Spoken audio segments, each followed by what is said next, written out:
everybody मु कृष्णांशु आपको स्वागत करुच्छे स्टडी प्लाटफॉर्म स्टडी स्टार्ट को एथर नुआ कथा घटी ओपीएससी तरफ जे ओसीएस वैकेंसी आसी किंतु से ओएस पोस्ट ना एमती कथा शुणिले बहुत आश्चर्य लगे जदि आम जमी सेंट्रल कथा को जीवा जमी यूपीएससी तरफ पोस्ट आसो आम मैंने शुणा जे आईएस पोस्ट ना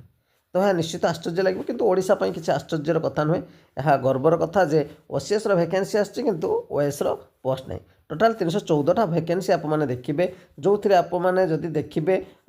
डिटेल्स पोस्ट को जिते जी आप मैंने ओपीएस वैकेंसी भी देखा पाइबे ग्रुप ए गोटे ही पोस्ट ताकू देखिए और आउ सबुग ग्रुप बी पोस्ट गुड़िक आप मैंने देखा पाइबे आश्चर्य लगुच जदि सबकि ग्रुप बी पोस्ट गुड़िक काढ़ार थिला ओएस पोस्ट काढ़ार नाला तो ओसीएस काढ़ार नाला यह सब सीजीएल पकईदेवार थिला ठीक अच्छे जो पिला माने प्रिपेरेसन करूस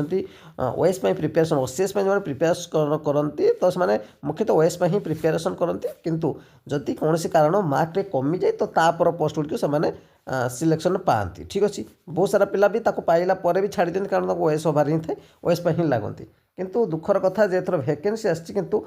सेगुड़िक एड होनी तेणु निश्चित भाव में पिला तरफ बहुत सारा ऑब्जेक्शन एथर होमें आउ गोटे कथा देखा एग्जामिनेशन फी को लेकिन मैंने बर्तमान देखा एससीबीसी जनरल पिला बहुत धनी आप ओपीएससी तरफ देखिए 700 टंका एम प्रति भेदभाव के देखो SC ST PWD candidate exam fee नहीं कौन कैटेगरी कहूँ कौन कैटेगरी भी एत एग्जाम फी करवा कथा रिफंड करने सिस्टम न करके जब 100-200 टंका नि जाता पे पारते रिफंड कथा छाड़ू पिला जो प्रिपेरेसन कर कम्पिटिटिव एग्जाम बर्तमान ये सब पैसा गुड़ा देवे केमी ता भितर पुणी आपने देखिए ओएस भी पोस्ट नहीं